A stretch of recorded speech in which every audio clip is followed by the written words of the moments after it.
Muito boa tarde a todos.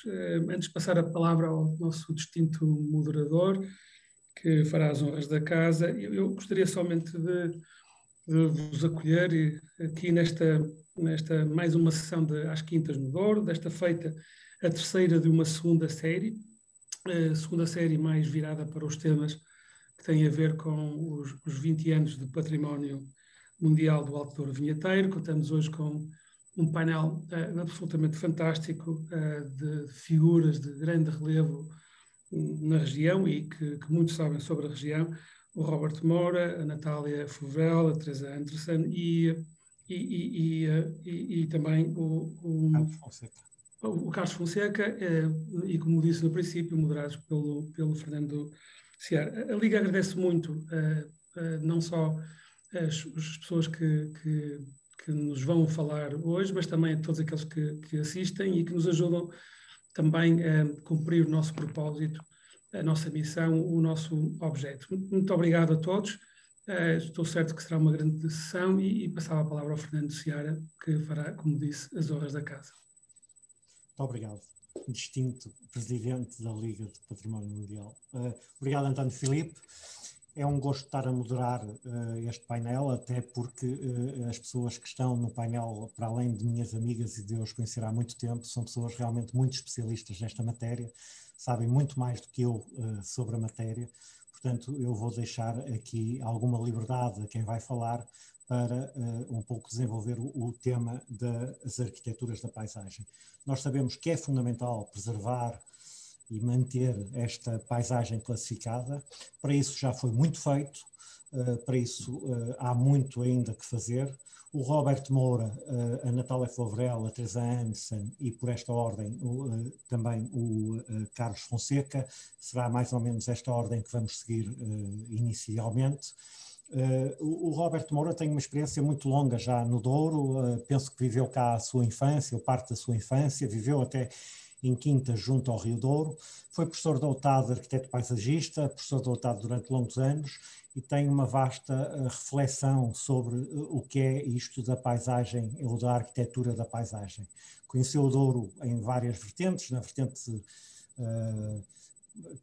várias vertentes não, conheceu o Douro, o Rio Douro de várias maneiras e acompanhou o desenvolvimento desta região sempre com uma perspectiva crítica e com uma opinião muito própria da qual partilhou alguns momentos comigo. Portanto, eu pedia ao Roberto Moura para começar. Eu sei que o Roberto Moura preparou um texto que faz a questão que quem estiver interessado, a Liga faça chegar às pessoas que nos estão a ouvir, um texto talvez um pouquinho mais elaborado do que a apresentação que vai fazer, mas, Robert, o Douro e já se fez muita coisa, já está-se a fazer muita coisa e há muita coisa que o Robert acha que também ainda está por fazer. Portanto, nesse sentido, eu dava-lhe a palavra e começávamos assim a sessão sobre a arquitetura da paisagem. Portanto, eu agradeço à Liga ter-me convidado na pessoa do professor Artur Cristóvão e quero dizer que realmente cresci no Douro, não é? Portanto, a infância, a adolescência, parte da idade adulta, e a minha família tinha 2 quintas e passei muito tempo nessas quintas e participando desde muito cedo justamente no que lá se fazia. E porquê? Porque os meus tios que me criaram tinham uma paranoia que era, de facto, ver as famílias, enfim, de algumas posses, não é? Na primeira geração estarem na crista da onda e depois seguirem-se várias gerações em que a descendência ia paulatinamente e às vezes repentinamente do topo para o fundo, não é? E, portanto, os meus tios não queriam que eu fosse, digamos, um parasita, digamos, a viver à sombra da família e dos teres e haveres que a família pudesse ter. E, portanto, comecei a trabalhar muito cedo, justamente nas quintas e, digamos, também passando lá grande parte das minhas férias depois. Portanto, muita coisa sucedeu comigo, não é? Porque a minha idade já não é pouca, não é? Conheci o Douro natural, de águas livres e correntes, não é? Conheci grandes cheias no Douro, porque o Douro era assim um bocado, digamos, de humores e de marés, não é? Depois assisti à construção das barragens e vivi muito de perto, porque uma das quintas dos meus tios era justamente em Bagaúste, portanto, vizinho da barragem. Portanto, a quinta passou do sossego rural para uma série de coisas que a barragem trouxe com o pessoal que contratou, com os terrenos que expropriou, etc., etc., não é? E assisti também ao colapso da Casa de Ouro, não é? Que eu julgava que era impossível de colapsar, não é? Assisti também, digamos, no fundo, ao renascer da Companhia Velha através do Museu de Douro, que me alegrou. Portanto, há uma série de coisas positivas e também negativas que é preciso pôr na balança e, de facto, ver o que realmente se passou. Isto para que tenhamos, digamos, um futuro digamos, sustentável. Portanto, como, digamos, as minhas preocupações são da paisagem, não é?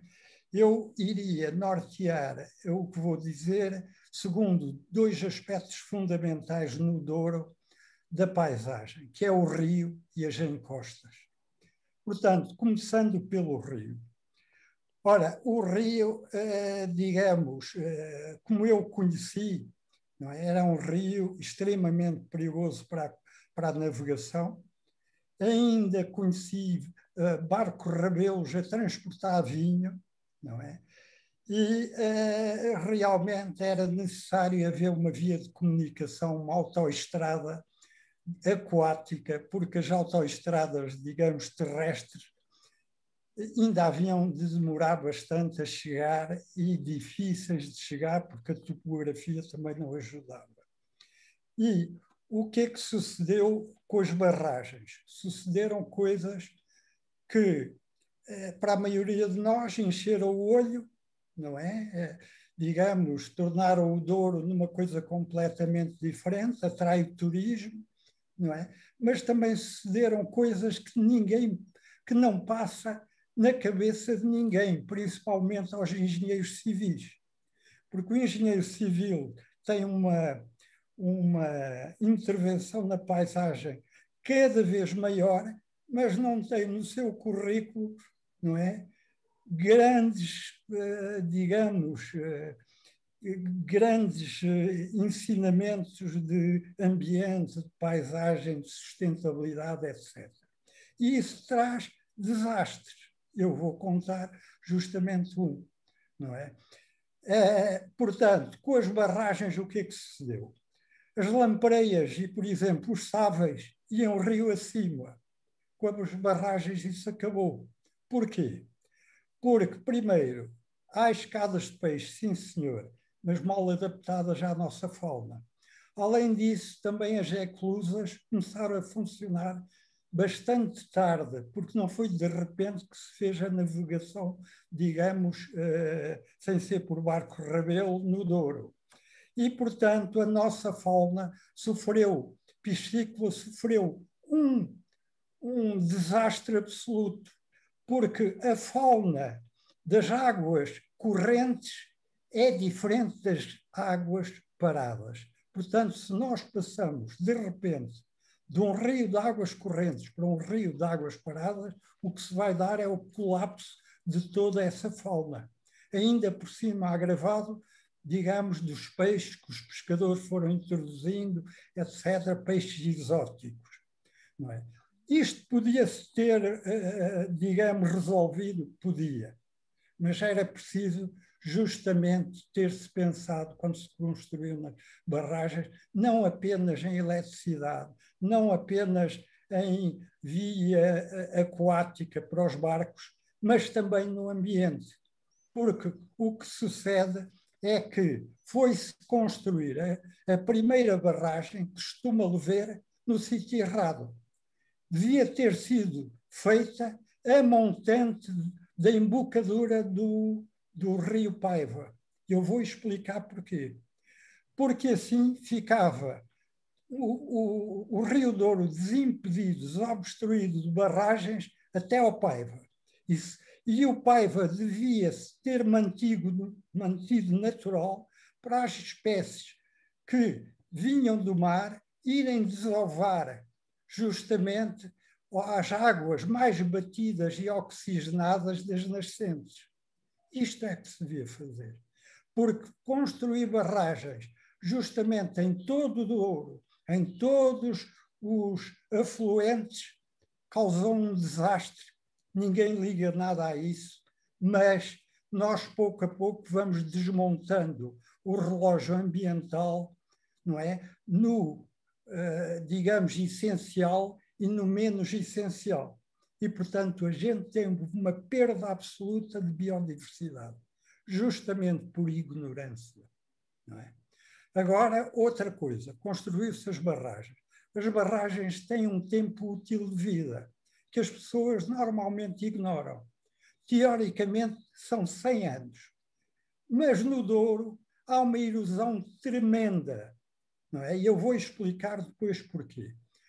E construirmos barragens para daqui a uns anos termos não depósitos de água, mas espelhos de água, que é preciso drenar para a navegação continuar,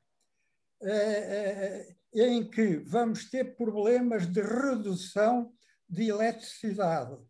Eletricidade que não trouxe nada de útil ao local, aos locais ribeirinhos, nem sequer à região. Não é? Porque se prometeu mundos e fundos e a eletricidade não baixou. Pelo menos que eu desse conta. Portanto, o que eu quero dizer, nós temos de acautelar justamente estes aspectos, porque senão vamos pagar uma fatura pesada no futuro. Portanto, eu conheci como se faziam os saibamentos nas Quintas do Douro e agora vou passar do rio às encostas do Douro. Portanto, a paisagem que eu conheci ainda era uma paisagem herdeira dos muros que os galegos fizeram, não é? E que se manteve até certo ponto. Depois começou a haver a mecanização, quer dizer, fazer saibamentos não como no antigamente, de baixo para cima, desmontando o mais seguramente possível justamente as vinhas velhas ou o monte para instalar vinhas, porque a vinha, no fundo, tem uma vida útil. E, portanto, o que é que acontece? Essa vida útil vai esgotar o terreno e é preciso, para instalar a vinha nova, arranjar uma nova cama à custa justamente do substrato geológico para a nova vinha. Portanto, o subsolo tem de ser partido, não é? Para se criar uma cama com novos nutrientes para instalar a vinha. Quando eu era novo, o que é que acontecia? Acontecia que não havia a urgência que temos hoje em dia. E quando se queria instalar uma vinha, provocava-se a erosão. Se era uma vinha velha, demolia-se parte dos calços justamente para a terra que estava esgotada ir justamente para o rio, não é? Agora, já não é bem assim, não há tempo para esperas, mete-se a máquina, mas o que sucede é que se esses sedimentos não vão hoje para as linhas de água, vão amanhã. E, portanto, nós temos de investigar muito e de investigar coisas que ninguém investiga por enquanto. Como fazer saibamentos mais seguros, porque eu assisti a desabamentos muito grandes no Douro, portanto, entre a barragem de Bagaúste e a Ribeira de Temilogos, não foram paredes a sapar, que isso era vulgar nas quintas, todos os invernos havia paredes que assapavam. Enormes avalanches, digamos, que vêm desde o topo, desde os 2 planaltos que circunscrevem o Douro, até ao Rio Douro. Não é? Ninguém, quer dizer, já se esqueceu tudo isso, não é? É como em Lisboa, houve um grande terremoto e agora ninguém liga, ninguém, digamos, atende à possibilidade de haver um outro terremoto. Portanto, eu não me vou alongar mais, só deixo este Lamiré, porque o Douro tem imensa coisa no aspecto ambiental para tratar. Por exemplo, há pesticidas a mais na tecnologia, nas vinhas. Como reduzir isso? Depois, por exemplo, há outros aspectos, não é? O Douro não é igual, digamos, um turista ignorante que venha ao Douro, parece-lhe tudo muito certo. Mas o Douro levou uma volta imensa. Primeiro eram calços, agora não há calços já, de facto, digamos, portanto, patamares justamente não calçados, não, sem calços a irem ao ficho para fixarem justamente o terreno. E, portanto, tudo isso precisa ser estudado. Portanto, eu tenho um aspecto, tenho uma perspectiva que não é tão, digamos, eu gosto muito do Douro, há muita coisa positiva que se está a fazer, mas cuidado, é preciso investigar, é preciso pensar, porque de contrário vamos perder o turismo, vamos perder a eletricidade, vamos perder mais cedo as barragens. Pronto, muito obrigado e julgo que cheguei ao fim. Muito obrigado, Roberto Moura, pelo testemunho fantástico de um Douro que eu conheço e de um Douro que eu não conheci. O Douro que eu conheço é o Douro realmente das barragens. Já nasci na altura em que comecei a olhar para as coisas, eventualmente elas já estavam construídas, mas deixa-me aqui uma dica para eu passar a palavra à Natália Favarel. A Natália Favarel, que tem formação em História, tem vários livros publicados sobre a arquitetura da paisagem, tem a própria tese desenvolvida, de doutoramento dela, desenvolvida sobre os problemas da paisagem, a paisagem doriense. E eu, Natália, apesar de estar contigo todos os dias, perguntava-te um bocado no seguimento disto que acabamos de ouvir, este testemunho do Roberto Moura, o que é que achas, ou o que é que pensas que podemos fazer, o que é que se deve fazer para preservar este património? Portanto, qual é o papel, o nosso papel, o papel de todos nós que vivemos no Douro, como é que podemos contribuir para a preservação e para a manutenção deste património? Há realmente socalcos, não há socalcos? Este mundo vinheteiro está sujeito ao próprio nome da classificação, é evolutivo e vivo. De que forma isto deve ser controlado e como é que nós podemos contribuir para a sustentabilidade desta região? É um desafio que estás a perguntar-me, Fernando. São quase as nossas conversas diárias, eu sei, mas... Pronto, eu gostava antes de mais de agradecer o convite que me fizeste em nome da Liga e à Liga e louvar esta iniciativa, que acho que é muito profícuo nós falarmos e pegarmos nestes assuntos de uma forma mais simples, que cheguem às pessoas e provocar o debate. Eu constatei que estou aqui em minoria, porque sou a única que não sou arquiteta num tema de arquitetura, numa reunião de arquitetura. Sou de História da Arte e trabalho a arquitetura da paisagem, mas sob o ponto de vista, como tu disseste, da questão da preservação, ou seja, olhar para a nossa paisagem como um património, que é algo que, de facto, acaba por ser complexo, porque aquilo que, do ponto de vista da preservação e de quem está, neste caso, na área dos museus, da museologia e do património, nós olhamos para a paisagem como algo total, que se aproxima daquilo que também, não é, a arquitetura paisagística e a arquitetura vê, mas olhamos para o facto de nós, quando estamos num local, a presença humana vai criar os sítios, cria os lugares, e tudo isto tem a ver com o facto de nós habitarmos um espaço. Portanto, no caso do Douro, não é? Aquilo que nós temos é, de facto, um património extensíssimo, um património paisagístico, que vai muito para lá daquilo que nós vemos. Falaste aqui dos muros, dos socalcos, não é? Eu podia, se calhar, de uma forma simples, para vermos, falarmos desta questão da arquitetura, elencar aqui alguns dos patrimónios que nós, até no Museu do Douro, temos estado a olhar e a trabalhar. De facto, o mais visível são os muros, que o professor Robert Moura falou. Permita-me discordar, que eu não sou contra as novas formas de terraceamento, porque lá está, nós estamos sobre uma paisagem evolutiva e viva, não é? E nós permanentemente vemos não só os muros antigos, mas vemos novas formas surgirem a cada passo. Os terraços que são feitos hoje em dia, as novas formas de armação de terreno, que são contemporâneas, já não são as mesmas de há 30 anos. Portanto, tudo isto tem evoluído e, portanto, aquilo que eu acho que nós podemos fazer para começar a preservar é conhecer, é avaliar o que é que existe, como é que é feito e registar o que existe. Ou seja, fazer um bocadinho como na arqueologia. Nós registamos, sabemos o que há e vamos avaliar o que é que vale a pena preservar, porque nós não podemos preservar tudo. Acho que isso é respondendo à tua questão, não é? O basilar é conhecer, saber o que é que vamos preservar e ter a noção que isto é evolutivo. Portanto, quando surgem umas coisas, outras vão desaparecer necessariamente.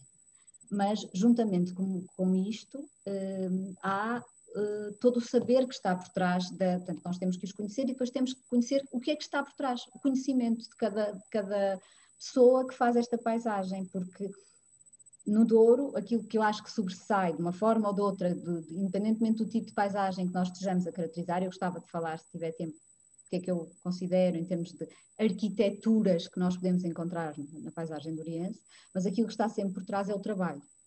O Douro é uma paisagem de trabalho, portanto, tudo vai bater sempre à mesma tecla, ou é vinha, ou é olival, ou é os cidrinos muito residualmente, temos áreas de floresta, temos uma série de infraestruturas, todas elas giram em volta do mundo rural, do trabalho de quem vive e trabalha este território. E, portanto, qualquer estratégia de preservação terá necessariamente que incluir estas pessoas que trabalham. Tem de ser inclusiva, temos que olhar como eu lhes costumo chamar, os fazedores de paisagem, porque se formos nós nas universidades, falávamos há pouco das universidades, não é? A decidir a régua esquadro quase, ou os técnicos nos gabinetes, como é que as coisas são feitas, corremos o risco de não ter aquilo que é mais importante numa paisagem, que é a vivência de quem lá está, de quem a habita diariamente e perdemos também alguns aspectos que eu penso que são muito singulares, que vêm da própria forma como a paisagem nos responde. Ela é responsiva, não é? Quando nós mexemos, ainda há bocado também o professor Roberto falava das barragens, o rio transformou-se, não é? Mas trouxe-nos outras coisas. Nós podemos considerar positivas ou negativas, dependendo de como nós queiramos olhar, mas transformou-se, não é?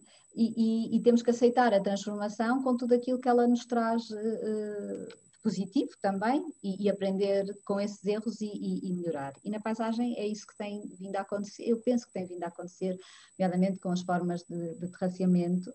Tem havido uma evolução em que quem as faz tenta aprender com os erros, não é? Começamos com patamares, isto falando de formas contemporâneas, patamares de 4 metros, temos vindo a baixar, porque consideramos que em termos de erosão tudo isso nos causa problemas. Começamos com um tipo de castas, não é? Hoje também falávamos disso, da questão da preservação da biodiversidade ao nível das castas, e temos estado a reduzir. Portanto, a questão da preservação inclui todo esse leque, esse conhecimento do que é que aqui temos. Ias falar? Não, lembrei-me de uma palavra, quer dizer, isto tudo tem a ver com o equilíbrio. Tu achas com a tal sustentabilidade. Exatamente. E achas que existe neste momento esse equilíbrio no Douro, ou achas que há muitos fatores de desequilíbrio, há muita coisa a corrigir? Como é que tens visto esta evolução desde a construção das barragens, mas desde que nós temos noção do que é o Douro? Quando eu digo nós mesmos, nós pessoas de 50, 60 anos, 40 e muitos. Há um problema de base que eu acho que ninguém consegue resolver, não é? Esta da questão da evolução, que nós ainda não conseguimos uma resposta para ela, que tem a ver, era onde eu queria chegar, embora estava aqui um bocado confusa, lá está o PowerPoint, dava jeito, que tem a ver com o facto qualquer paisagem depende das pessoas. Se nós não temos pessoas, o grande problema do Douro é esse, se tu não tens pessoas que as fazem, que as habitam, não é? Tu não consegues encontrar o tal equilíbrio. Começa desde logo por aí, não é? Vais preservar o quê? Para o turismo unicamente? Não, até porque o turismo vive desse equilíbrio, não é? O turismo vive da paisagem, não vive de outra coisa, não é? Mas tu tens que ter alguém que a mantenha, tem que ser rentável. A sustentabilidade, a base da sustentabilidade está no facto de nós termos sustentabilidade económica, por exemplo, não é? Se nós, a todo custo, quisermos fazer uma manutenção de uma paisagem, de sistemas agrícolas que não são viáveis financeiramente, sem que haja daí uma comparticipação, em termos de sustentabilidade, eu vejo aqui algum desequilíbrio, não é? Há um desequilíbrio em termos de futuro, porque não adianta nós produzirmos um vinho que tu não consegues competir com outras regiões vitícolas, porque ao nível do preço ele não é competitivo. Mas ao nível da arquitetura da paisagem, é evidente que nós, meia volta,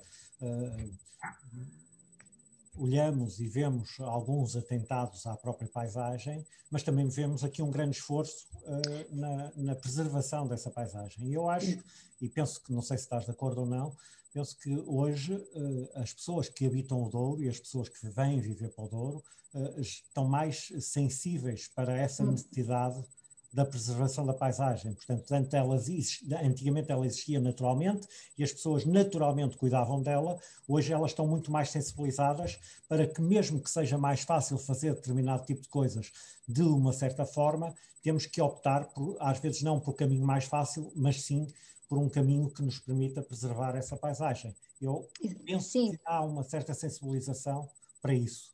Sim, as pessoas têm essa noção de que o produto, no fundo, Douro, está muito ancorado na sua paisagem. Portanto, tudo aquilo que tem a ver com o seu vinho, com as suas casas, com o seu turismo, está ancorado numa realidade onde eles estão.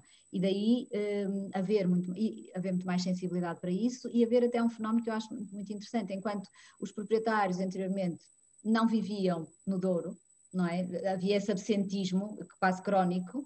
Hoje em dia, cada vez mais pessoas se fixam cá e estão cá há mais tempo, e nesse aspecto, o facto de termos barragens foi benéfico. Dizia isto, esta era para o professor Robert, porque antes o Douro era invivível, não é? Quem vivia nas margens do Douro não conseguia, porque era um rio que por perfil que tinha, o tipo de caudal que tinha, ninguém conseguia habitar as margens do rio, tem a ver com o clima, com o tipo de doenças. Portanto, aí o lado benéfico das barragens. Mas eu queria voltar à questão do elencar os tipos de arquiteturas, que foi isso que me perguntaste e eu acabei por me dispersar aqui. Que nós focamos-nos muito nos muros, focamos-nos muito no tipo de socalcos, mas não nos focamos numa questão que eu acho que para preservar, daí a estratégia para preservar esse tipo de arquiteturas, é saber como é que elas são feitas, é o saber fazer. Nós focamos-nos num património que é material, que é visível, que está ali todos os dias, mas esquecemos que há um saber fazer por trás, que há um património imaterial, de um conhecimento que está associado àquele objeto físico, que se também não for preservado, não fará sentido preservarmos. Eu muitas vezes vejo alguns muros que o proprietário, a muito custo, faz uma reconstrução, mas aquela reconstrução não é feita por quem sabe, por quem transmitiu. Se anteriormente tu tinhas gerações de famílias de pedreiros que faziam a transmissão do seu saber fazer, de pais para filhos, tios, avós, tu hoje em dia esse conhecimento, há pessoas que vêm de fora, aprendem em meia dúzia de horas a montar ou fazem com outro tipo de ferramentas, a evolução é importante, mas perde-se aqui um lado importante desse património. E o mesmo se aplica com outras questões que são também para mim arquitetura. A arquitetura das vinhas, a questão das podas, como é que são feitas, como é que a vinha é conduzida, isso também influi na paisagem, influi naquilo que nós temos, na qualidade daquilo que vemos hoje. Eu chamo mesmo arquitetura da vinha, ou seja, como ela é conformada, não é? As arquiteturas associadas à condução, como já falei, ou à condução de águas, a questão das encostas, tudo isso são saberes fazer únicos e penso que em termos de preservação nós temos é que conhecer todas estas nuances, elencá-las e só depois, sabendo o que é que está associado a elas, conseguir delinear a tal estratégia que eu penso que falta. Acho que aquilo que é feito é tudo muito avulso, coisas muito boas, com muito boa vontade, mas muito boas, e depois às vezes tens outras que são menos boas, não vou dizer de outra forma, mas que não têm o mesmo efeito. Não sei se... Sim, obrigado, Natália, muito obrigado pelas tuas palavras. Posso fazer um parênteses? Absolutamente. Eu não sou contra as barragens. Eu não sou, digamos, pelo Douro sem habitantes. Eu sou, digamos, advogado de se investigar mais do que se investiga. Sair do empirismo, em que cada um faz mais ou menos aquilo que lhe parece bem, e começarmos, antes de fazer, não é, a ver como se deve fazer. Porque, por exemplo, em termos dos socalcos, sim senhora, houve uma evolução, apoio a evolução, mas será que não podemos fazer melhor? É isso que eu quero aqui deixar. E parece que eu falo, por exemplo, que se perdeu uma fauna que estava no rio há milhões de anos, adaptado ao rio com águas escassas no verão e águas turbulentas e maiores no inverno, não é? Isso perdeu-se completamente. E as pessoas, depois de ter havido um genocídio faunístico desses, digamos, nem dão peso a isso. O que eu acho notável. Se nós tanto falamos de ambiente, não é? Digamos, quando chega à altura de haver que pagar para que o ambiente se torne sustentável, toda a gente pensa que é o vizinho que deve pagar. Ora, isso não pode ser. Claro. Nós temos realmente de, antes de embandeirar em arco, a economia esmaga tudo, não é? Nem sequer nos deixa refletir, embora a economia seja fundamental. Mas realmente é preciso ver uma coisa. Eu vou contar uma coisa caricatural. Cada saibramento que se faz para instalar uma vinha nova, não é? Mexe com 1,20 m e às vezes mais, outras vezes um bocadinho menos. Portanto, da rocha-mãe. É? Se nós, durante 100 anos, fizermos 4 saibramentos para instalar vinhas novas no mesmo sítio, a cota topográfica desce 4 metros. Ora, numa paisagem que tem enormes declives, se a gente anda a contribuir para a instabilidade dessa paisagem, porque, por exemplo, as duas plataformas laterais, que são os planaltos Beirão e Transmontano, não recuam ao mesmo ritmo. Portanto, se a gente estiver a descalçar essas duas plataformas, vamos ter desmoronamentos enormes. Não é um calço, não é? Portanto, meu Deus, pensem nisto. Estudem. Não é? Não sejam tão otimistas. Muito bem. Robert, muito obrigado. Teresa, tenho imensas perguntas para te fazer, como é evidente, mas sei que preparaste um PowerPoint, mas de qualquer maneira gostava muito de saber uma coisa que eu acho que todos nós temos curiosidade. Todos sabemos que estiveste envolvida e que fizeste parte da equipa que elaborou a candidatura para a elevação do Douro a Património Mundial, e nessa candidatura ficaram, de certeza que foram incluídas muitos projetos, muitas propostas, muitas formas de preservar este património. Ficou muita coisa por fazer, há muita coisa ainda por fazer, muita regulamentação, achas que há ainda muitos assuntos fundamentais que estavam aí vertidos para essa candidatura e que ainda não foram realizados e que tu gostavas de ver realizados ou que achas importante para a preservação da paisagem e da arquitetura da paisagem?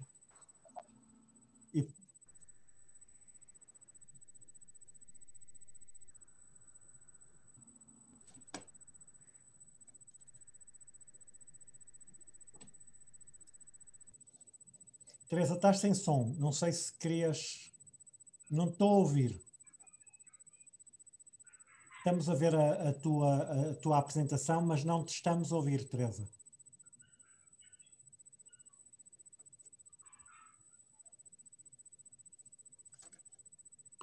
Vou ver agora, estão a ver outro menos interessante. Pronto, agora já estamos a ouvir e a ver-te.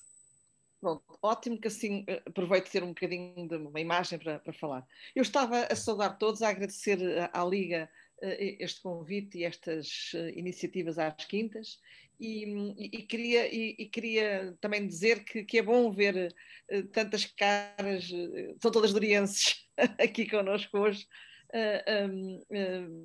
mas queria muito particularmente que me permitissem esta minha fraqueza de dizer um abraço muito especial ao Ricardo Magalhães. Ora bom, a gente agora não se vê, agora a vida é assim, pronto. E enfim, estas são algumas emoções também aqui entre amigos, digamos assim. Ora bom, Fernando, a pergunta que colocas, de facto, tanto a candidatura foi coordenada pelo Fernando Bianchi de Aguiar, participamos nessa altura, foi um processo muitíssimo interessante, porque ele começou muito antes, estudamos o Douro todo, fomos às nascentes do Douro, até à Foz do Douro, enfim, portanto, foi um processo muito complexo, depois de chegar ao autor vinheteiro, e daquilo que se conquistou na altura era tudo muita inovação, porque o conceito de paisagem cultural era um conceito ainda recente, muito pouco praticado, a extensão de paisagem que nós propusemos dos 25 mil hectares levou a que a Unesco nos pedisse um plano de gestão, não havia nenhum plano de gestão, portanto foi preciso fazer um plano de gestão, foi um exercício de aprendizagem tremenda.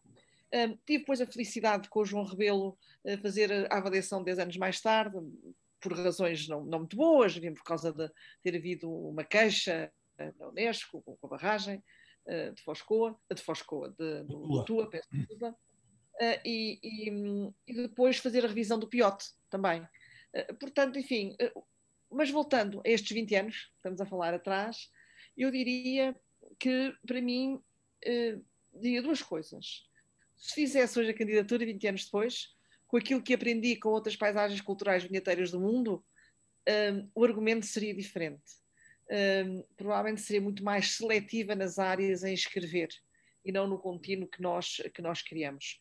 O Piemonte aprendeu isso e acho que fez uma candidatura 15 anos depois, já beneficiando da nossa e das outras francesas e outras que foram aparecendo. Em segundo lugar, aquilo que eu acho mais grave é o modelo de gestão, porque houve uma pessoa que foi muito influente na concepção desse modelo de gestão, foi o Dr. Daniel Cavilho, e eu sinto que não há liderança na gestão do bem património mundial.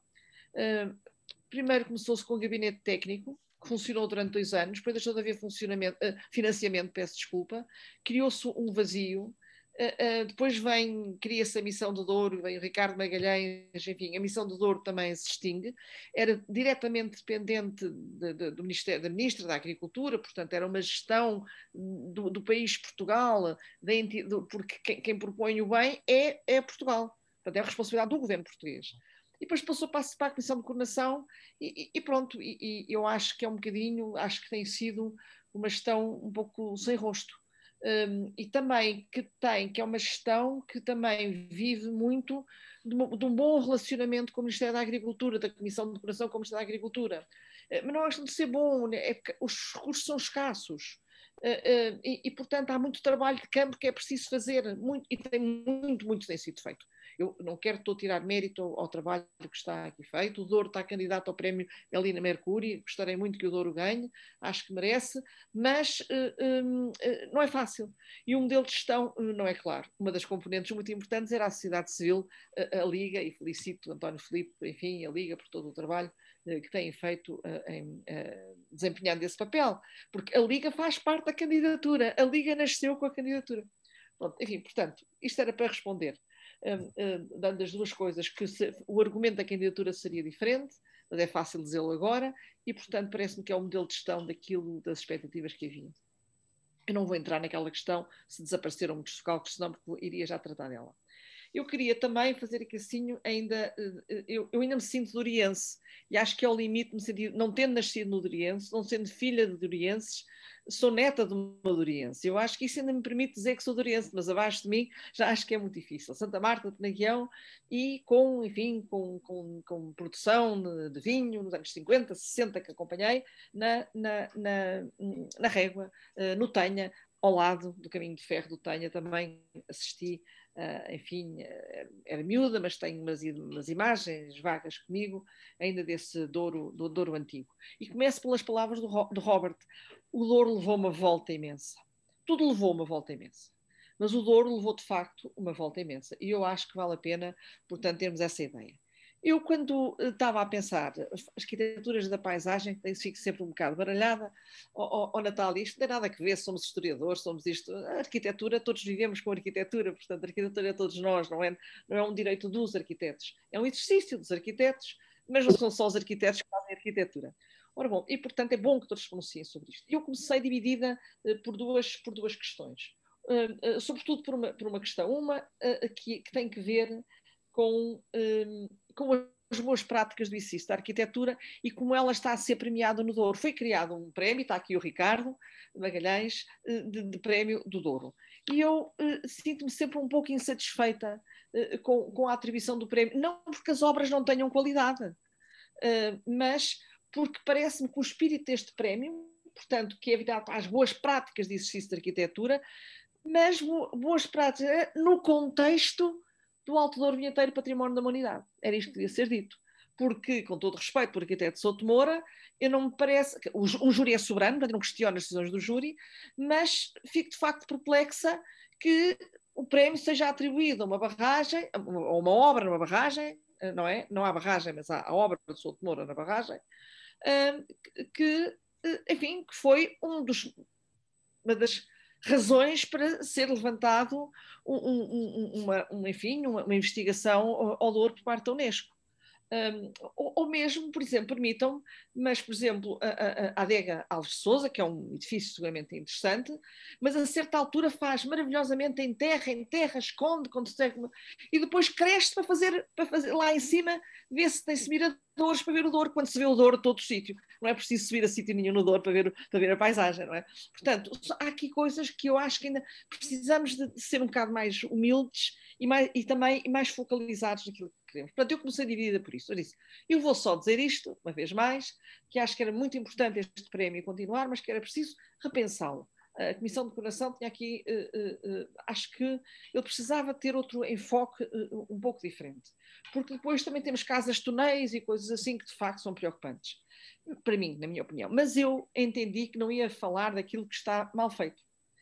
E, portanto, as arquiteturas da paisagem suscita-me aqui, começar com a imagem não tem nada a ver com o Douro, e, portanto, começo com uma anta que foi erudida, isto vai ao encontro daquilo que o Robert Moura nos esteve a dizer, ela esteve toda debaixo de terra, não é? Só não tinha sido possível construí-la, mas, enfim, que é uma manifestação, é uma arquitetura, se quisermos, assim como temos, enfim, aqui o Rio de Janeiro, como exemplo do que é que significa arquitetura, ou aquilo que a gente imediatamente nos vem à cabeça quando falamos de arquitetura, mais vernacular, menos vernacular, mas o que é que nos vem à cabeça quando falamos de arquitetura? Mas, de facto, a arquitetura é mais do que isso, sobretudo nestes tempos de incerteza que nós vivemos hoje e que é um tempo de questionarmos, revermos conceitos, revisitar conhecimentos e repensar o futuro.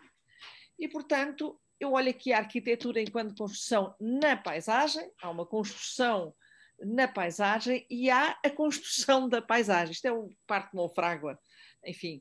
E, portanto, e que implica mobilizarmos materiais vivos ou inertes para satisfazer necessidades humanas, desde as fisiológicas às de proteção e segurança, pertença social, ou mesmo às de realização individual e coletiva.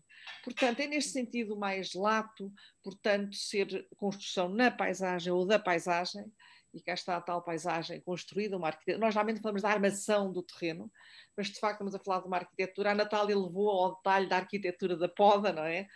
Enfim, mas portanto neste ato de construção, nesta vontade do homem e sobretudo de vermos isto como património, que novamente cita a Natália muito bem, que diz o património vai para além daquilo que nós vemos, não é? Julgo que foi assim que a Natália disse.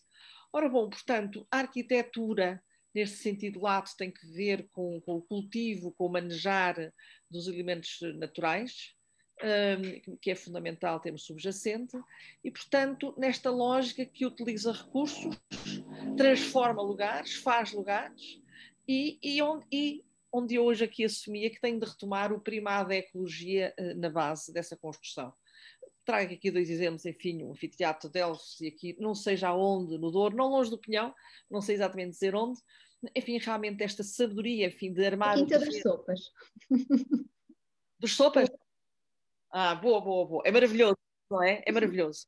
Esta sageza, onde as terras são mais úmidas, está o horto, estão, portanto, os primores, estão as laranjeiras, etc. E, sobretudo, tem uma muralha de defesa para que não roubem o mais valioso. Ora bom, enfim, não vou falar sobre este anfiteatro que todos conhecemos, é um emblema da história da humanidade, também é património da humanidade. Ele não foi construído uma vez só, teve um anel, depois segundo anel, mas enfim, é um sítio de procissão, aberto para a paisagem, e portanto, mas feito nesta lógica de um grande encontro e de comunhão com a natureza. Enquanto que a arquitetura, entendendo eu, peço desculpa, a arquitetura como exercício de base ecológica que minimiza o desperdício, a entropia, otimiza os fatores ambientais, as vistas, a água, os ventos, onde é mais fresco, onde é mais quente, onde nos adaptamos melhor ao clima, onde construímos com mais eficácia energética, interioriza valores pré-existentes como condição primeira, o que é que estava antes. E valoriza o conforto humano, a qualidade estética, o sagrado, o simbólico, com certeza. Mas precisamos de retomar realmente esta base ecológica. E ver a paisagem como um livro que nós lemos e que é um arquivo. Portanto, aqui é uma história escrita no xisto. É uma história escrita no xisto. Uma informação e nós temos que a descodificar por camadas do tempo. Independentemente da sua dimensão, há sinais de diferentes tempos aqui sempre presentes. E isto implica realmente nós aumentarmos a nossa literacia da paisagem. Só que a exigência ainda é maior, é a literacia de uma paisagem de base ecológica, insistia eu. E, portanto, sem comentar muito, eu acho que são, enfim, nós hoje, porquê é que a Quinta da Cor, porquê é que está pintado branco? Tem uma questão de sinalização tão simples como essa, quem vai com um cesto de uvas às costas, para saber o caminho certo é bom ter sinais, e realmente são sinais fantásticos. Por outro lado, estes degraus, as águas estão canalizadas para aqui e as águas, em vez de correrem em torrente, as águas dissipam a sua energia ao caírem de degrau em degrau.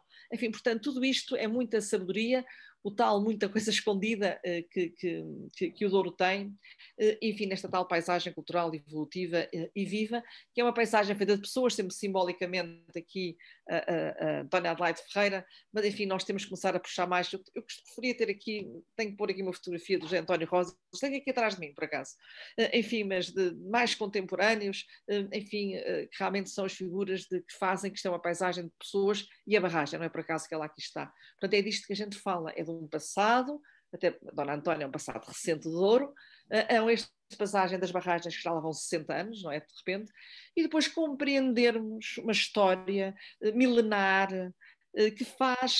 que introduz este conhecimento do Douro. Não é possível compreender um Douro sem compreender a ação cisterciense São João de Tarouca. E, portanto, que já é uma história construída no granito, não é por acaso que ele está no granito, mas conseguirmos ver a ação daqueles monges que construíram os jeios, os muros, etc. Portanto, tudo isto, enfim, muito diferente de uma... Enfim, queria agora aqui pegar, portanto, no que é fazer uma vinha. E também pensei que a arquitetura da paisagem, quando ela é feita com elementos vivos, o Douro não é só vinha, o Douro é muito mais do que a vinha. São igualmente importantes os matos, são importantes o olival, é importante o laranjal, é importante tudo isso, mas compreender uma videira no Douro é essencial. Se for noutra paisagem será diferente. O mesmo se passa em Lanzarote. São fenómenos... se não visitaram Lanzarote, realmente é das coisas, foi dos sítios mais belos que eu visitei e mais interessantes. É uma paisagem vulcânica e, portanto, escavar para encontrar o solo por baixo da lava e depois protegê-lo do vento para uma videira é, de facto, um gesto extraordinário na história da humanidade. Da complexidade que está aqui por trás, porque a videira, deixando-a à solta, ela é assim, ela é uma liana, e quando ela envelhece, com a sua arquitetura, e depois não são todas iguais, não é? Elas traduzem-se nesta diversidade, elas manifestam-se nesta diversidade que vemos, e por trás daquela paisagem está toda esta atividade, está tudo isto, não é? Portanto, que faz parte de um todo. E, portanto, quando eu entro numa cave destas, eu não me posso deixar de ver aquela arquitetura daquela paisagem que está por trás, ou então, aqui no braço do Jorge Dias, enfim, há muitos anos que esta fotografia tem, que eu repito muitas vezes, mas, enfim, tudo isto para este gesto de saudar e de celebrar. E, portanto, é isto que está por trás. Isto é que nós compreendemos, temos a literacia, temos a linguagem certa, aprofundarmos o que aqui está, evolutiva e viva. Portanto, elas têm, na paisagem, nós temos a abundância e a carência das comunidades, nós temos os tempos ricos e os tempos pobres. Elas são obras, já sabemos, coletivas, mas são arquivos de informação. Portanto, Natália, está muita informação na paisagem, não é? Temos que conhecer, temos também que saber lê-la, porque ela não está só nos livros, ela não está só nas pessoas que transmitem, ela está inscrita na paisagem. E como o Robert dizia, temos que ver, era preciso lavar os calços, era preciso renovar o solo, era preciso repor o fundo de fertilidade daqueles solos. Enfim, portanto, hoje eu acho que nós temos uma década de nos reconectarmos com a natureza. Não há mais o homem e a natureza, como nós todos fomos formados. O homem e a natureza, o homem e a natureza. Agora nem se pode dizer o homem, questões de género. Enfim, nós temos dificuldade em dizer isto, mas há só natureza. E nós somos natureza. E é isto que esta década tem que nos ensinar. E o Douro também tem que partir para isto. É que tudo é natureza. As políticas públicas reorientaram-se, nomeadamente as europeias, com o apelo à resiliência, a práticas adaptativas, à economia circular, às transições verdes e digital também, tem a ver com isto, a metas de proteção das paisagens, de produção de CO2, de uma nova arquitetura verde para a PAC, numa lógica de green farming e eco-schemes. Eu acho que o Douro já tem muito a dizer neste aspecto. O Douro tem uma coisa para mim encantadora. Os proprietários trocam entre si experiências, não escondem segredos. Os viticultores trocam entre si experiências de como é que fazem a sua vinha, como é que podem fazer melhor, e se subiram as castas mais para cima, e quais as que levaram para cima, já com adaptação às alterações climáticas, não guardam o segredo. Porque isto é um produto de muitos anos. São proprietários que produzem, não para o seu tempo, muitas das vezes, mas para o tempo das gerações futuras. E, portanto, enfim, esta tal atitude humilde que tudo isto representa, eu acho que ela, por acaso, está instalada no Douro, comparativamente com outras regiões vinheteiras. Há um certo desprendimento por causa desta longevidade e há vontade de reaprender isso em novos padrões. Seremos capazes? Eu acho que sim, acho que no Douro seremos capazes de continuar esta história de socalcos e patamares que convivem lado a lado. Sim, sim, começamos assim. Se não tivéssemos feito estes erros, não estaríamos onde estamos hoje, se calhar não estávamos aqui hoje a falar do Douro. Corrigimos. Temos mantido, enfim, alguns trechos, sem dúvida nenhuma. Mantemos esta memória, que não é tão antiga quanto pensamos, é bastante mais recente, para, enfim, uma situação bastante diferente, que levanta perplexidade. Temos que corrigir algo, nós não podemos, temos que preservar manchas extensas aqui assim de vinha, de matos, quero dizer, mesmo que a gente veja que por trás do abandono estão lá os antigos socalcos. Estão lá os antigos socalcos, eles estão lá. Mas não é por isso que nos dá a direito a plantar a vinha. A legislação diz isso. Nós temos que rever isto e ser mais conscienciosos nas opções que fazemos. É fundamental para manter este equilíbrio. E, portanto, enfim, basicamente era isto. Era o primado da ecologia na arquitetura que deve prevalecer. O ideal é que se conserte com o primado da estética. Esse será, naturalmente, o grande ideal. Que a pandemia, toda a incerteza da sua mitigação que ainda a rodeia, reforçaram estas agendas pelo planeta e pela economia e clamam por ações de religamento, de reconciliação do homem com a natureza e a arquitetura também, e as arquiteturas do Douro também. Pronto, foi isto, Fernando. Obrigado. Fantástico. Isto deixa aqui uma dica maravilhosa para o Carlos entrar. O Carlos é arquiteto, eu sei que está a fazer algumas obras aqui no Douro, mas é um arquiteto que eu conheço há muitos anos, mas muito especial. É uma pessoa porque eu tenho muito respeito pela arquitetura que ele projeta e porque a preocupação na arquitetura dele está fundamentalmente nas pessoas. Não está propriamente na parte da arquitetura enquanto desenho, mas sim na saúde da própria arquitetura, da saúde das pessoas que lá habitam. Carlos, na obra que estás a fazer aqui no Douro e nas obras que tens feito aqui no Douro, tu próprio eras proprietário de um imóvel aqui no Douro, aqui em Lamego, e ainda és. Tens algumas preocupações especiais. O que é que te distingue? Portanto, porquê que eu tenho estas palavras para ti e que te acho um arquiteto um pouco diferente do que os arquitetos que nós habitualmente vemos sair da escola e da faculdade de arquitetura com preocupações dos materiais que usa, que os usa, da utilização dos recursos naturais? O Douro ajudou-te nisso? A tua obra do Douro tem alguma característica especial por estar no Douro e neste património mundial? Ou a tua preocupação é generalizada a toda a arquitetura que fazes? Não, eu geralmente, todas as obras que faço, tento-as o mais possível me interligar com o sítio onde vai ser feita a obra. O sítio é muito importante. Os materiais do sítio. É quase como tu comeres comida de tua casa, da tua horta, quando vais lá buscar na época certa e assim. A arquitetura deve ser também um cozinhado. Os materiais têm que ser o mais possível locais. E também com qualquer obra que eu faço, a primeira coisa que eu faço, como dizia a Teresa Anderson, é a observação da paisagem. É fundamental observar o que está lá. E ver, digamos, as linhas energéticas do sítio. Qual é um sítio bom para a pessoa habitar? Nós, atualmente, na nossa cultura, é como dizia o primeiro orador, por causa das barragens, da insensibilidade ao sítio. Não é? As barragens mais atuais que foram feitas, a do Tuba, então, é um desastre total, que eu conheço bem aquela zona, que é para lá passar férias, para aquela zona, com uma quinta de um amigo meu.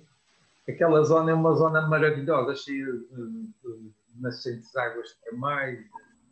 Aquela barragem veio destruir o equilíbrio daquela zona toda.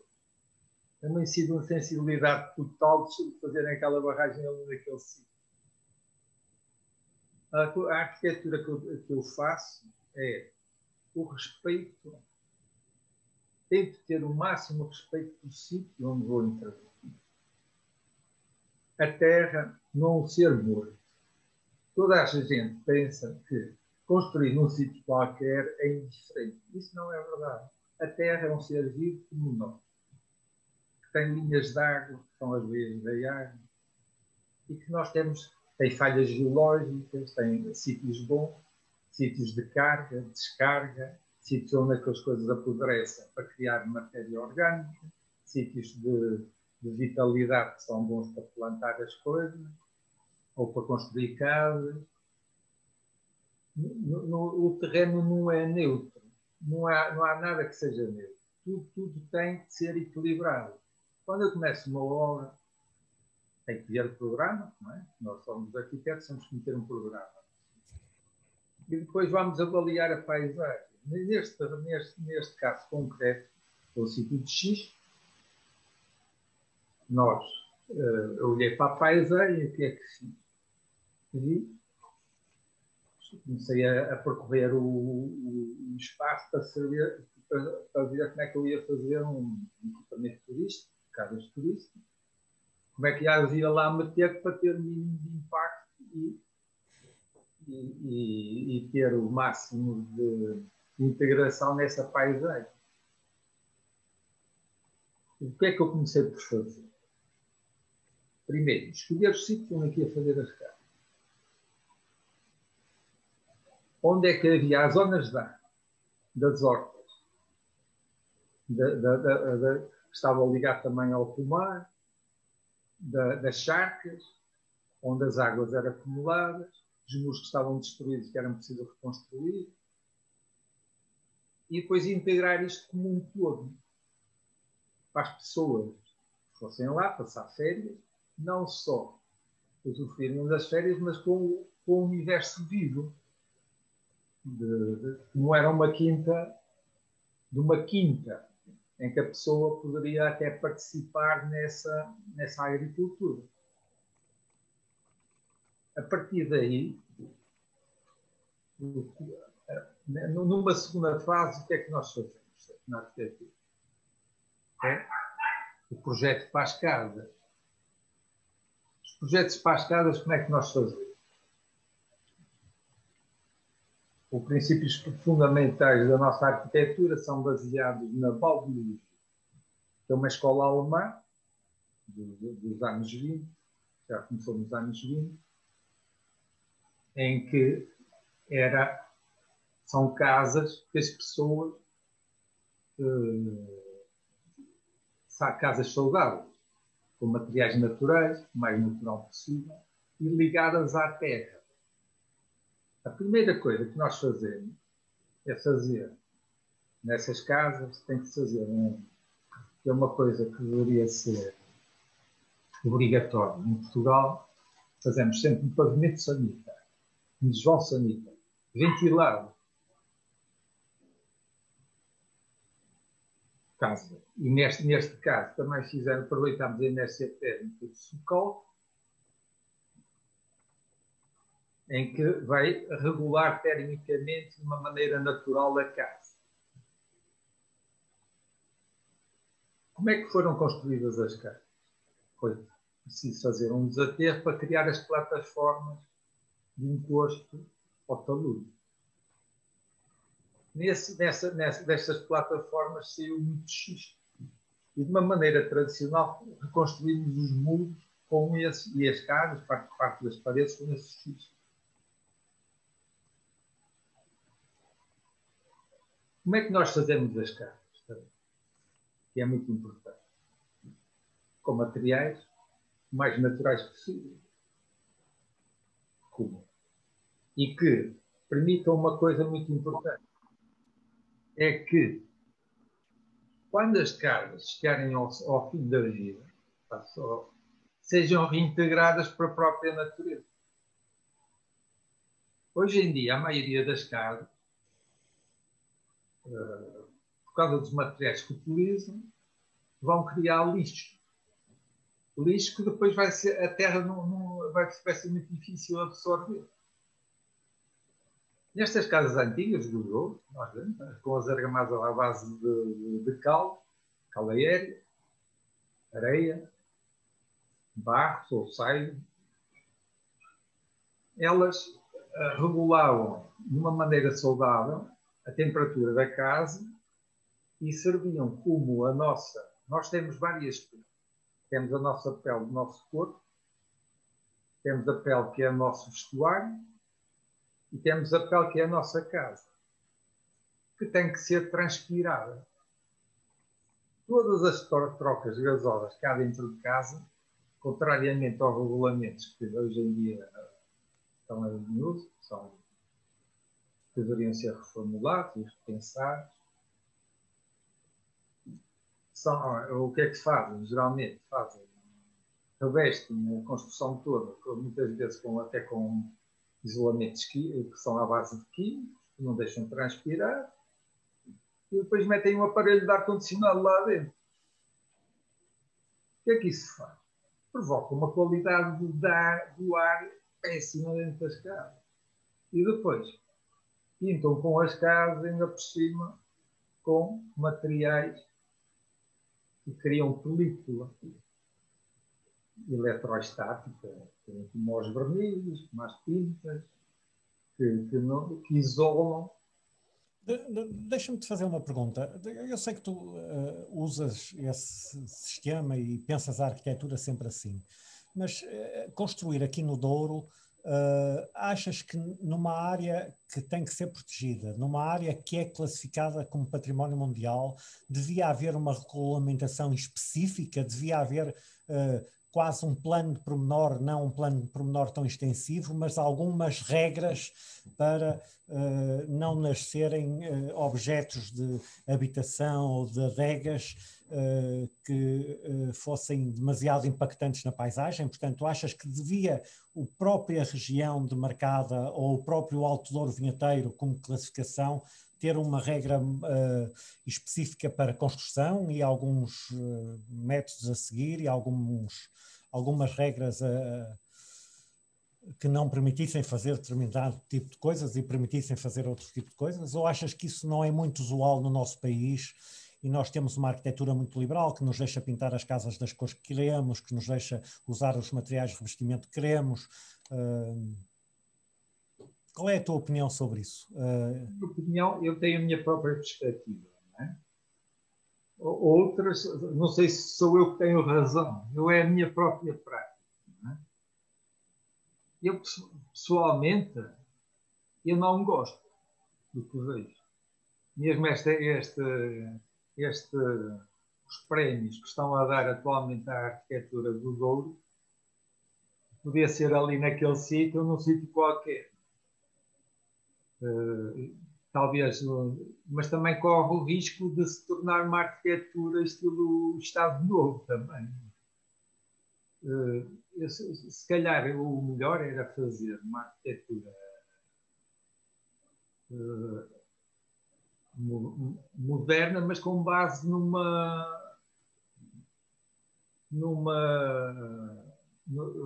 com elementos mais... Nas boas práticas. Hã? Nas boas práticas, quer dizer, isso estamos todos de acordo, quer dizer, relativamente ao prémio da arquitetura do Douro, acho que não há grande divergência. A arquitetura muito interessante para mim em Portugal foi a seguir à arquitetura de inquérito. Se fez, com as primeiras obras de tecido, acho muito interessante essa fase. Com um arquiteto também que eu fez uma obras belíssimas aí no Douro, que era o arquiteto que trabalhou com o Estado, o Matos Ferreira. Fez aí uma obra nos montes toda em xisto e era moderna também. Não quero dizer, eu não sou... Claro. Agora chegar a fazer uma pastichada das coisas antigas. Não é? Claro.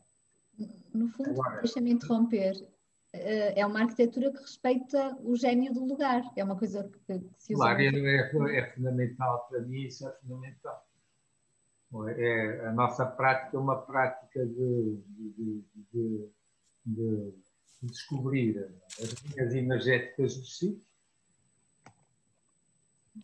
Como é que através da paisagem, de criação de árvores novas, até, assim, como é que se vai equilibrar aquele sítio? Hoje em dia, no Douro, o que é que eu vejo? Para mim, é como diria o Ribeiro Telo, que disse que uma floresta, um eucalipto tal era um deserto. O Douro pode se tornar um deserto. Se só tiver vinho ao alto. A vinho ao alto, para mim, vai provocar uma erosão no Douro, como estava a dizer a arquiteta há bocado, pode destruir o Douro todo. A arquitetura, os socalcos retinham a água, retinham a matéria orgânica. O que é que a vinha tem que ser, quanto a mim, repensar? Eu vou aí ao Douro, nesta obra. Eu sofri horrores. Porquê? Porque lá a obra, no Douro, aqui, que é na Floresta, e aquilo à volta era só pessoas a deitar herbicidas.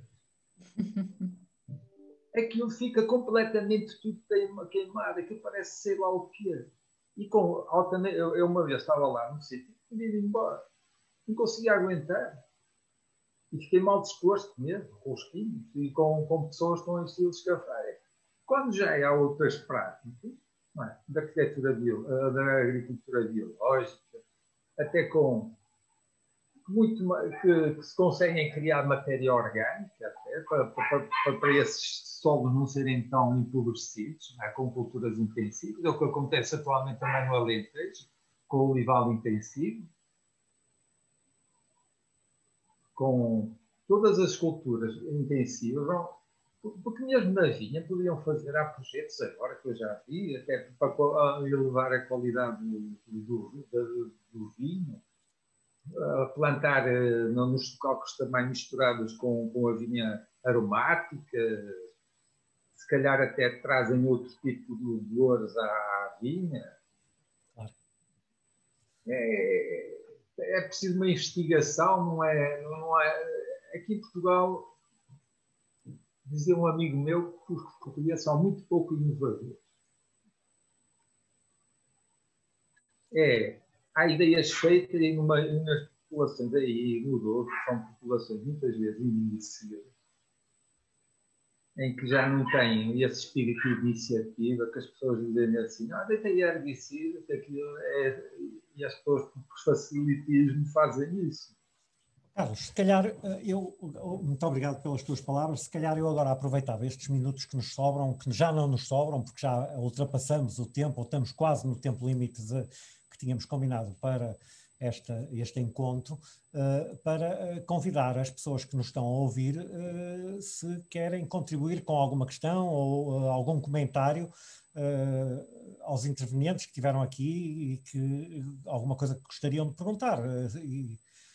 Não sei se alguém aqui na sala está interessado. Eu não recebi nenhuma pergunta aqui no bate-papo, que é como isto se chama, mas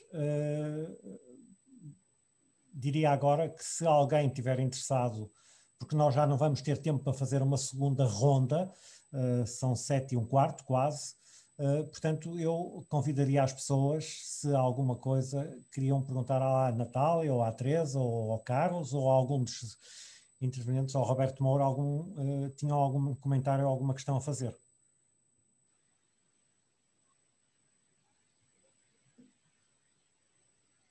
Teresa, ias dizer alguma coisa? Não, estás sem som. Há que ligar o som. Não, fiquei naquela situação em que a gente diz, mas agora tenho que dizer qualquer coisa só por dizer. Não me corre assim. Então, eu diria só uma coisa à professora Teresa, porque aqui é a historiadora a falar. Quando falou da paisagem como um arquivo, não é? Nós em história costumamos usar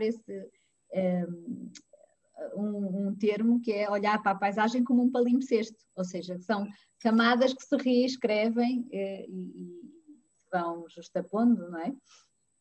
Lembrei-me disso quando estava a falar e concordo inteiramente com aquilo que nos veio dizer. De facto, são todos esses patrimónios que são eu olho para eles como patrimónios, mas que são arquiteturas que fazem a paisagem, obviamente. Natália, o problema é que nós achamos que tem que lá ir um arqueólogo peneirar. Não está aqui nenhum arqueólogo agora, ou está? Não. Tem que lá ir senão não vemos, e não é assim. Não, as coisas estão lá. E as pessoas o problema, eu acho que a grande... Nós não temos o nosso olhar educado para a leitura. A questão que eu acho é que as pessoas que fazem tudo isso, que são essas as principais, são os garantes da preservação, isto respondendo ao Fernando, não estão consciencializadas para que aquilo que elas fazem é de facto valioso. Nós falamos no geral dos proprietários, mas eu falo da população em geral, do trabalhador agrícola. Parece uma coisa estranha, mas eu acho que as coisas só resultam quando tu envolves todas as populações. A professora Teresa falou no Piemonte, que é de facto um caso extraordinário em termos de gestão, do plano de gestão que tem, mas esse plano engloba também a educação patrimonial de toda uma população. E enquanto nós não partirmos para valorizar quem trabalha, aumentar a autoestima de quem está de facto a trabalhar o Douro, desde o trabalhador agrícola ao grande proprietário, todos eles entram nesta cadeia. E, portanto, se não valorizarmos os seus conhecimentos, cada um com o seu papel, penso que em termos de preservação vamos falhar sempre porque não estamos a ser inclusivos. E quando vem de cima de alguém que é exterior à região, de facto as coisas depois não funcionam, não é? Muito bem, mais ninguém tem nenhuma pergunta a fazer. Se ninguém tiver mais nenhum comentário a fazer, eu agradeço a todos a contribuição. Sim, só uma coisa. Podes, claro. Eu, quando era miúdo, o Rio Douro ainda era de ouro. Ainda era da cor do ouro.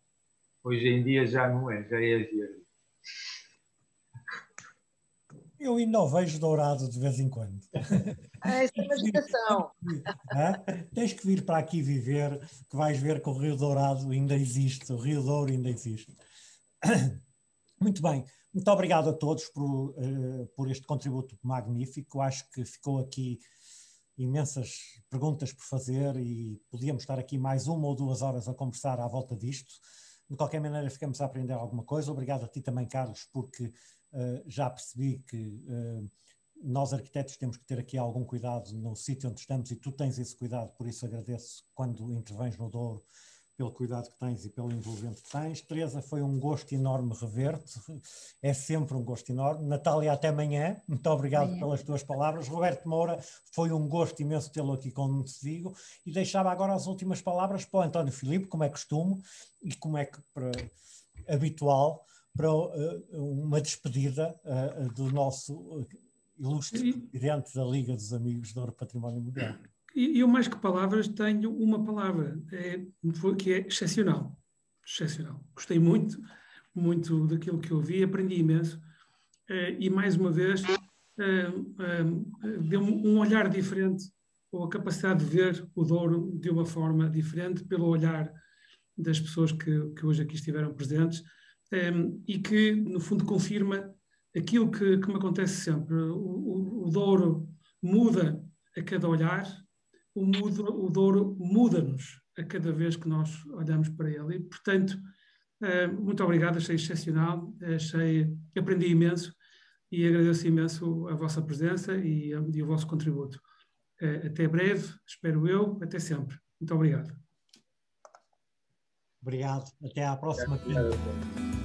Obrigado.